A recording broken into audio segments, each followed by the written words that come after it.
지난 주일 본문 말씀이 누가복음 4장 18절에서 21절 말씀이었습니다. 예수님이 나는 이런 목회할 거다는 선언한 겁니다.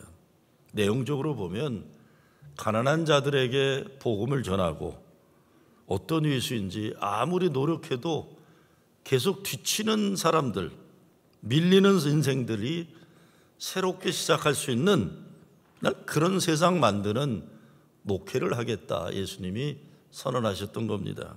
이것이 신년의 선포입니다. 구약 이사야가 외친 말씀이죠. 이런 신년이 이루어진다는 겁니다. 예수님이 그 말했을 때 사람들이 감탄했어요. 이거 우리 동네 목수였던 요셉의 아들이 아닌가? 야, 이거 동네에서 인물 났네, 이러고 좋아했어요. 그런데 이 칭찬하는 소리가 갑자기 분노로 바뀝니다. 그래서 예수님을 동네 바깥 절벽에 끌고 가서 낭떠러지에 밀어 떨어뜨리려고 하는 겁니다.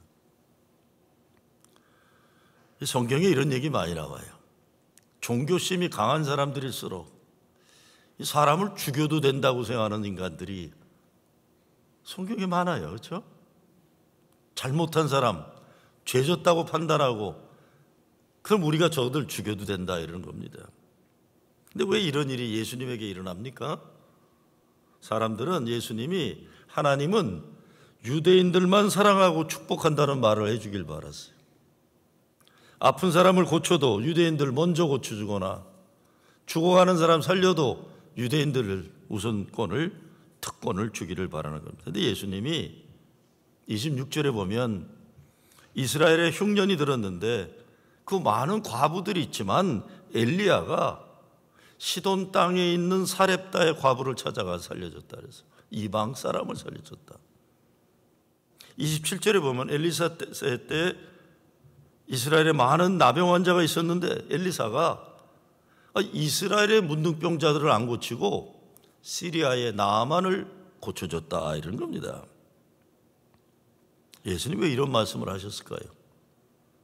이스라엘 사람들이 자기들만이 가지는 이 특권의식이에요.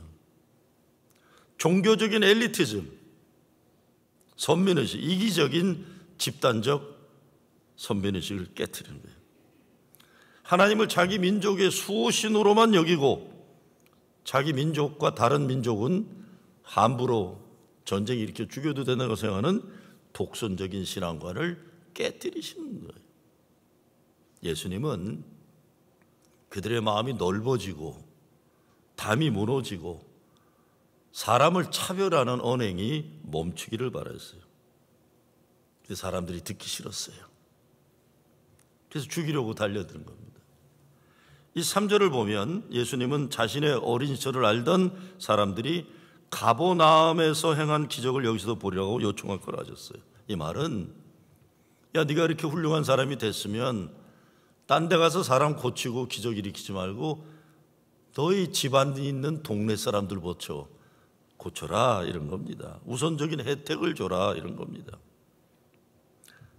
근데 예수님은 뭐라고 하시죠? 예언자가 자기 고향에서 환영받을 수 없다라고 말씀을 드려요. 이들이 가지고 있는 기본적인 마음가짐은 자신들만이 하나님이 선택받은 백성, 하나님의 은혜는 자기들만이 있다고 생각하는 종교적인 선민의식. 근데 예수님은 하나님은 다른 인종과 민족에게도 역사하시는 하나님 구원과 은혜를 말씀하십니다. 하나님의 세계는 누구에게나 열려 있고 하나님의 은혜의 세계는 가난한 사람들, 어려운 사람들, 억울함 당한 사람들에게도 공평하게 같이 공유되는 세상이라고 얘기해 주시는 거예요. 듣기 싫죠. 듣기 싫어요. 요즘에 이게 극렬하게 나타나는 게 한국과 미국의 정치 상황입니다. 요즘 지난번 구정에도 집에 오래간만에 갔다가 아버지하고 아들하고 싸워서 밥상 엎어지고 호석에서 빼겠다고 그러고 난리 났던 게 많아요. 저도 머리 깎고 왔어요. 목요일인가 머리 깎고 왔는데 내가 머리 깎는 의자에 앉자마자 나 머리 깎아주는 분이 뭐 그냥 열띤 목소리로 한국 정치 얘기 막 하는 거예요.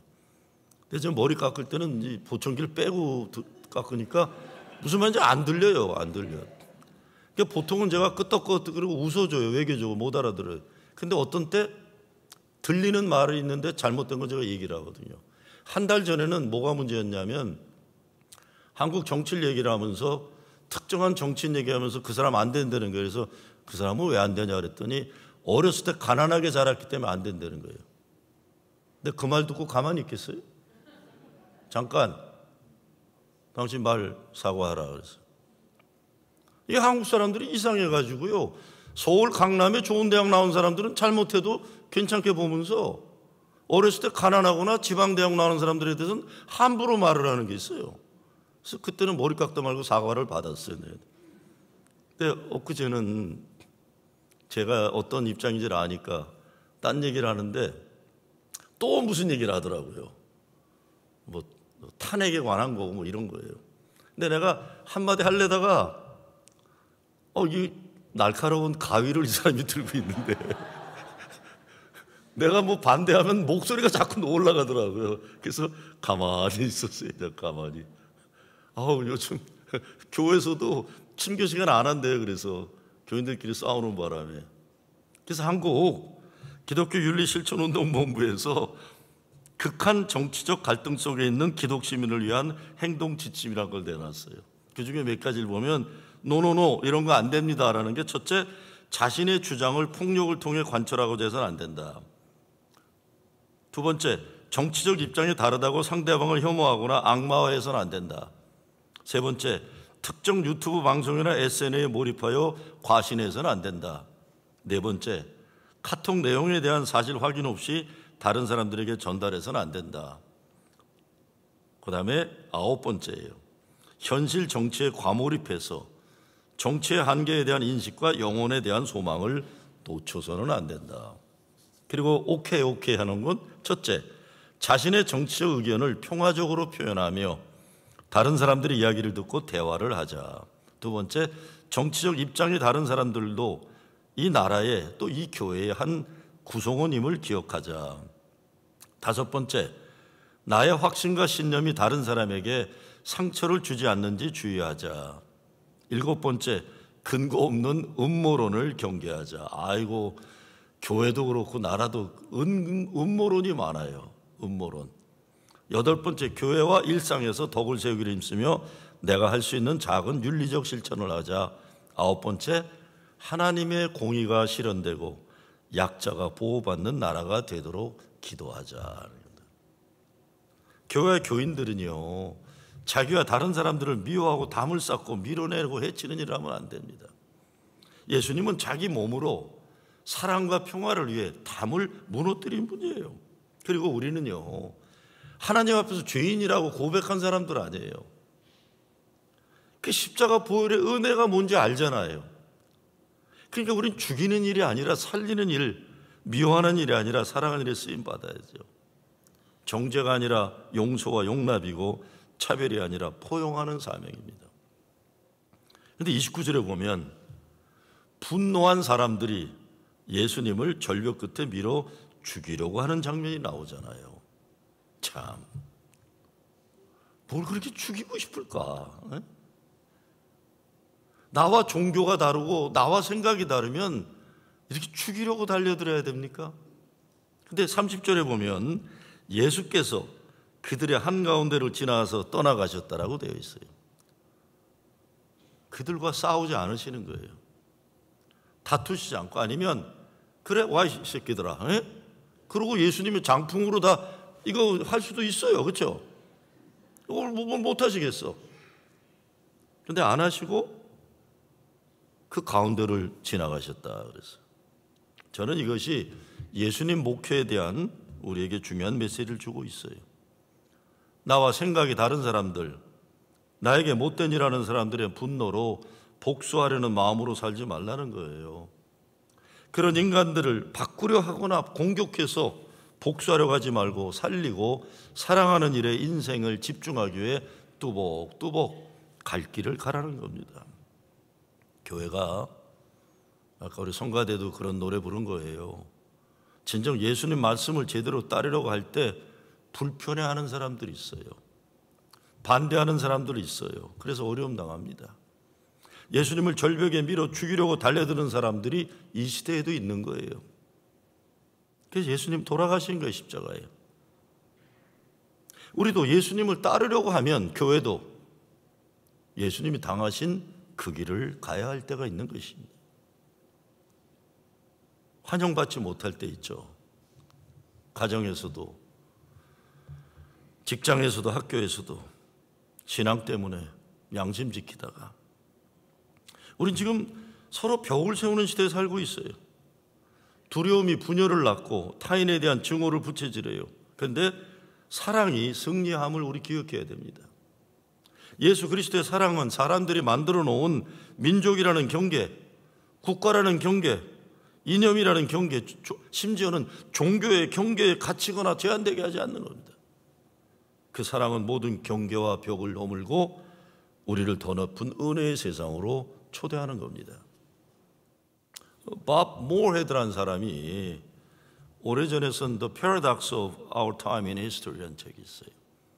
우리가 사는 이 시대의 역설적인 진리다 이런 거예요. 우리 생각을 도전하는 건데 한번 들어보세요. 건물은 높아졌지만 인격은 더 작아졌다. 고속도로는 넓어졌지만 시야는 더 좁아졌다. 소비는 많아졌지만 더 가난해지고 더 많은 물건을 사지만 기쁨은 줄어들었다. 학력은 높아졌지만 상식은 부족하고 지식은 많아졌지만 판단력은 모자란다. 전문가들은 늘어났지만 문제는 더 많아졌고 약은 많아졌지만 건강은 더 나빠졌다. 너무 분별 없이 소비하고 너무 적게 웃고 너무 빨리 운전하고 너무 성급히 화를 낸다. 너무 많이 마시고 너무 많이 피우며 너무 늦게까지 깨어있고 너무 지쳐서 일어나며 너무 적게 책을 읽고 텔레비, 오늘날은 셀폰이겠죠, 많이 본다. 그리고 너무 드물게 기도한다. 달에 갔다 왔지만 길을 건너 이웃을 만나기는 더 힘들어졌다. 공기 정화기는 갖고 있지만 영혼은 더 오염됐고 원자, 아탐 얘기죠, 쪼갤 수 있지만 편견을 부수진 못한다. 세계 평화를 많이 하지만 전쟁은 늘어나고 여가 시간은 늘어나도 마음의 평화는 줄어들었다. 이 시대의 불편한 진리를 얘기하고 있는 겁니다.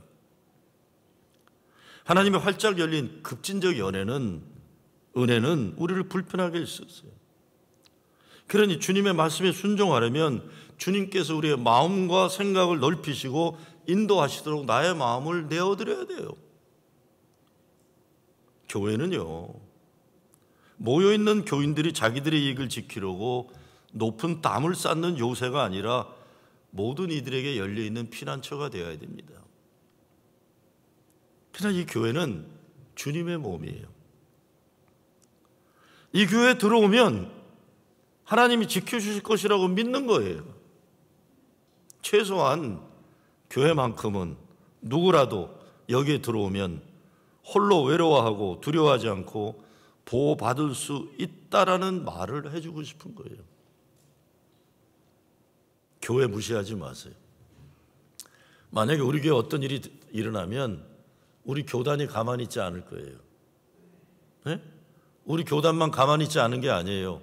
우리가 연관된 여러 에큐메니컬 교단들이 가만히 있지 않을 거예요. 실제적으로 이런 일들은 많았어요.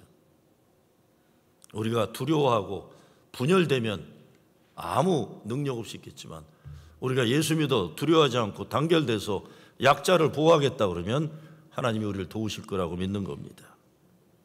그러나 예수님의 말씀을 듣고 사람들이 보인 반응이 오늘 우리들의 모습일 수 있다는 거예요. 내가 원하는 방식으로 하나님이 역사하지 않으면 하나님도 거부하는 거예요. 내가 생각하는 진리가 아니면 예수의 진리도 내가 거부하는 거예요. 불편하다고 느끼는 거예요. 하나님의 은혜가 내가 원하는 사람들에게만 집중되지 않고 내가 싫어하는 사람들에게도 은혜가 베풀어지면 반발하는 거예요. 여러분, 이런 게 나라 일만이 아니라 우리가 삶에서 이런 게 얼마나 많은지 몰라요. 제가 남자 목사예요. 어떤 때 여자 목사들 보면 저 사람들이 여자가 목사 되어가지고 우리가 모르는 어려움을 얼마나 많이 겪을까 생각할 때가 많아요. 그런 거 한두가 아니죠. 조금 큰 교회 목사들 잘난 체하고 함부로 말하면 교회 작은 목사들 상처가 되어가지고 위장병 걸리고 심장병 걸리고 그런 게 참 많아요. 우리가 생각하는 옳다는 것 때문에. 벌써 오래전인데 제가 시카고에서 목회할 때 감리교 연합회에다가 얘기를 했어요. 성탄절이나 부활절 큰 행사가 있으면 이렇게 큰 교회 목사들이 나가다 하지 말고 미국 교회 가 있는 목사들, 특별히 여자 목사들이 와서 설교도 하게 하고 성만찬도 집례하게 하라. 그랬더니 다 좋다고 했어요. 근데 크리스마스 연합예배 때 문제가 터졌어요. 제 선배 어른들이 저보다 한 20살 많은 선배를 예배 도중에 날 끌고 나왔어요. 왜 그러세요? 야, 오늘 성만찬 집례하는 저 여자 목사 너 문제 있는 거 몰랐어?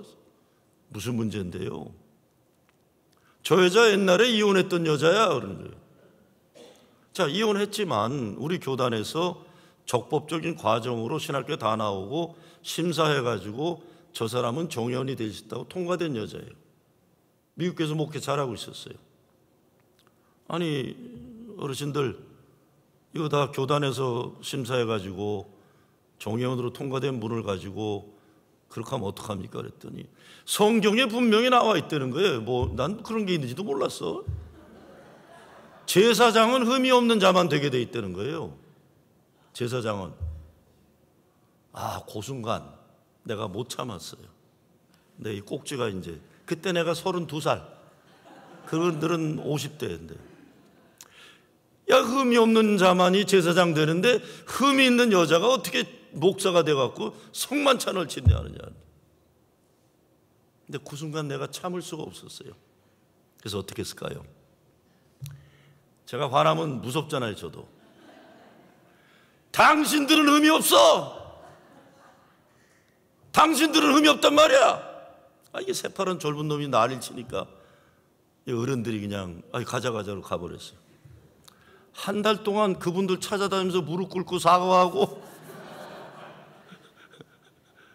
내용은 제가 맞았지만 태도는 제가 잘못했습니다. 형님 죽을 죄를 지었습니다. 제가 사실 저보다 20살 많은 어른들하고 친한 게 그런 것 때문에 그런 거예요. 저하고 부단히 싸우셨어요. 제일 친한 선배들하고. 근데 나는 내가 흠이 없다고 생각한 적이 한 번도 없어요. 나는 흠이 너무 많아가지고 제가 누구를 정죄하는 적이 없어요. 근데 우리가 아무 생각 없이 내가 깨끗하다, 내가 잘났다, 어쨌다 하는 것, 믿음 좋다 이런 것 때문에 집안에선 부모가 자식들을 상처 줄 수 있고 남편이 아내를 상처 줄 수 있고 우리 교회 안에서도 기득권 가진 사람들이 소수들에게 함부로 할 수 있는 거예요. 하나님의 은혜는 나와 똑같은 인종과 민족 나가서 종교에만 국화되지 않습니다. 나와 다른 사람들 그리고 내가 싫어하는 사람들에도 주어지는 거예요. 예수 믿는 사람들은 정치적 이념이 아니라 하나님의 마음과 주님의 눈과 마음을 가지고 사람을 보고 세상을 봐야 하는 거예요. 그렇지 않으면 우리도 예수님을 죽이려고 했던 그 동네 사람들과 뭐가 다르겠어요? 제가 10년 전에 이 교회에 왔을 때 와보니까 여기 홈리스들이 많아요. 제가 5월 말에 왔으니까 홈리스들이 진짜 많았어요. 교회에 막 와서 자기도 하고 이거 의자 다 갈아버린 게 그 사람들 하도 자서 냄새나서 치운 거죠. 기억하시죠? 그러니까 제가 고민하는 설교를 한 적이 있어요. 무식자들을 위해서 교회가 뭘 어떻게 해야 되는지 고민을 한 적이 있는데 그 다음날 장로님 한 분이 오셔가지고 딱 한마디 하더라고요.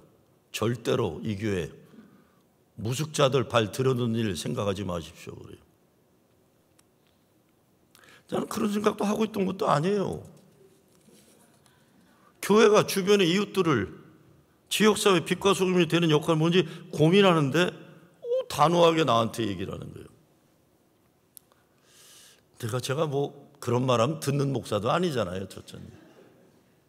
그 이후에도 보면 이분이 그 이상한 근거 없는 그 특권 의식이 있구나, 이런 걸 자꾸 봤어요.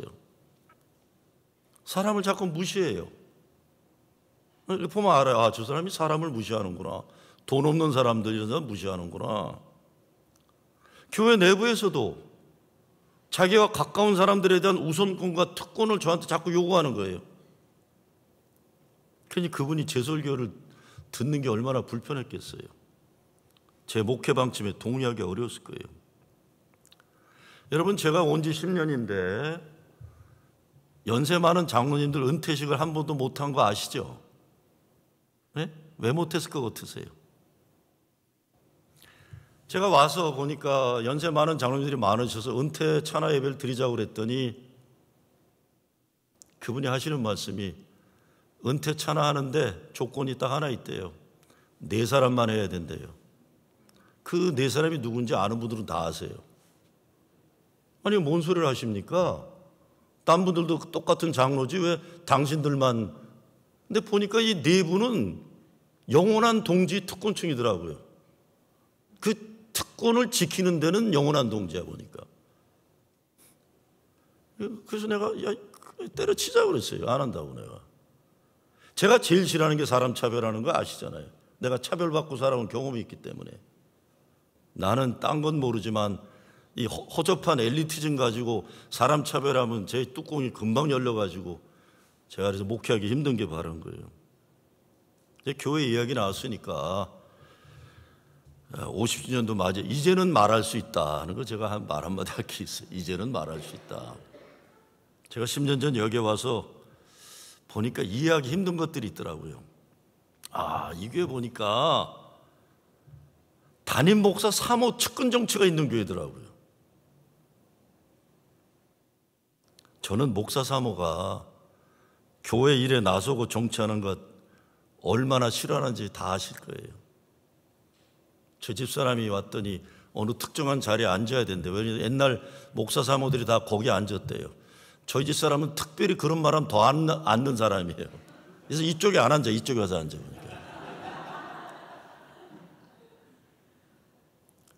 교회 일을 하는데 세워진 리더들이 일을 하는 게 아니라 목사 사모 측근들이 늘 보면 다 영향권을 발휘했던데, 여러분, 교회의 특권층이 어디 있습니까? 목사의 측근이 어디 있습니까?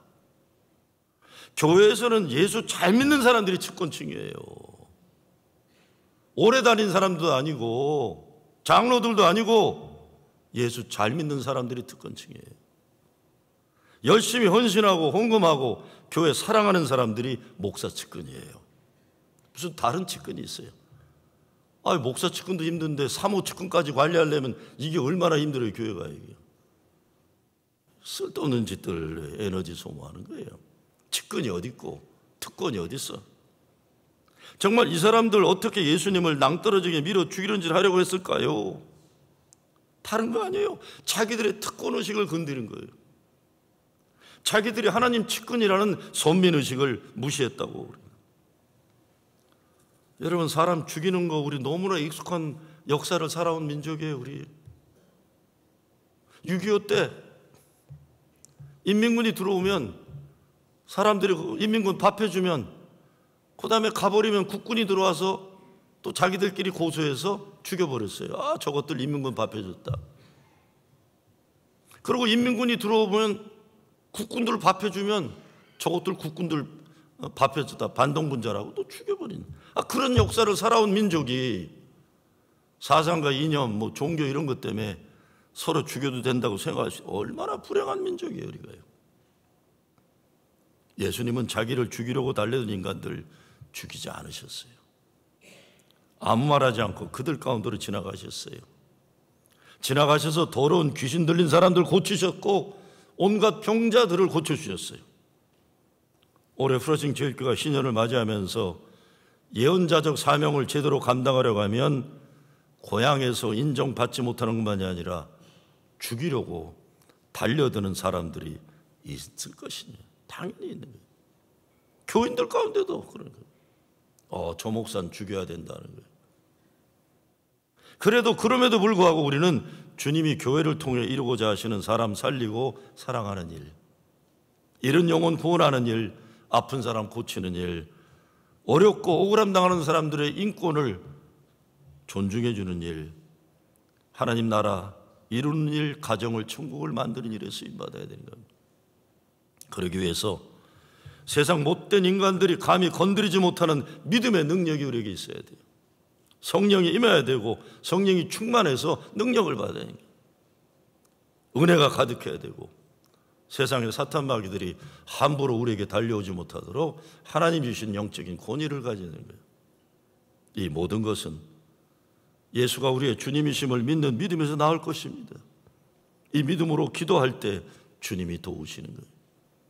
예수님이 선포하신 그 은혜, 그 사랑, 그 정의, 그 평화, 천국과 하나님 나라 만들어가는 교회, 가정 만드는 여러분 되시길 주의 이름으로 축원합니다.